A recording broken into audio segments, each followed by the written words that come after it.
Pressure తీసుకుంటున్నానా లేకపోతే over thinking చేస్తానో అర్థం కాలేదు ఈరోజు నాకు. అందుకే వంటింట్లోకైతే వచ్చేసాను. స్వస్తిక్ గుర్తేసుకొని 1 మంత్ అవుతుంది. స్వస్తిక్ గుర్తేసుకోవడం వల్ల మనకి లక్ష్మీ కటాక్షం అయితే ఉంటుంది, ధనధాన్యం సంపూర్ణంగా ఉంటుంది. నేను 1 మంత్కి ఒకసారి లేకపోతే 15 డేస్కి ఒకసారి అయితే కంపల్సరీ వేసుకుంటాను. వీక్లీ కూడా వేసుకోవచ్చు. కుంకుమతో స్వస్తిక్ వేసుకోవాలి. పసుపు లేకపోతే గంధంతో అటు ఇటు 2 గీతలు పెట్టుకోవాలి. లక్ష్మీ కటాక్షం అయితే ఉంటుంది. మనకి నెగిటివ్ వైబ్స్ వెళ్ళిపోయి గుడ్ వైబ్స్ అయితే వస్తుంది. సంపూర్ణంగా ధనధాన్యం నిండుగా ఉంటుంది ఇంట్లో. ప్రెజర్ ఫీల్ అవుతున్నానని చెప్పాను కదా, ఎందుకో నాకు కూడా అర్థం కాలేదు. అందుకని చెప్పి సెంట్ అయితే తయారు చేస్తున్నాను. ఇది లక్ష్మీదేవికి కూడా చాలా ఇష్టమైండేది.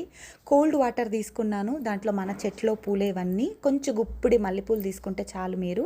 సో మన చెట్లో మల్లెలు ఇంకా మల్లెపూలు 2 పూసాయి అన్నమాట. సో ఇవన్నీ వేసుకుంటున్నాను. దీంట్లో పచ్చకర్పూరం, చవాది పౌడరు ఇట్లా సోక్ చేసి అట్లా 1 అవర్ అట్లా పెట్టేస్తే, లేకపోతే ఫ్రిడ్జ్లో కూడా పెట్టుకోవచ్చు. ఫ్రిడ్జ్లో నుంచి తీసేటప్పుడు మనకి ఆ పూలన్నీ ఇట్లా మనకు సోక్ అయి ఉంటుంది ఆ స్మెల్ అంతా.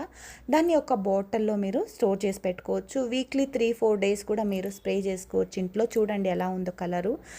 మల్లెపూలు కూడా మళ్ళీ కట్టి కూడా మీరు తల్లో కూడా పెట్టుకోవచ్చు. చాలా బాగుంటుంది. ఇలా మనము స్ప్రే చేసుకోవడం వల్ల ఈ సెంట్ అనొచ్చు, లేకపోతే మంచి రెమెడీ కూడా అనొచ్చు. మన ఒంటికి కూడా కొట్టుకోవచ్చు అనమాట. మన డ్రెస్ పైన, కటన్ పైన మనీ బ్లాకేజెస్ ఉంటుంది కదా, క్లియర్ అయ్యి మనకి లక్ష్మీదేవి కటాక్షం అయితే ఉంటుంది. ఇంట్లో నెగిటివ్ ఎనర్జీ వెళ్ళిపోతుంది. సో నేనైతే వంటిల్లో ఇంకా కబోర్డ్స్, చిన్న పిల్లలు ఉంటారు కదా, బుక్స్ పైన కూడా కొట్టేయండి. ఆ స్మెల్ వల్ల మంచి గుడ్ వైబ్స్ వచ్చి వాళ్ళు ప్లెజెంట్గా ఉంటారు.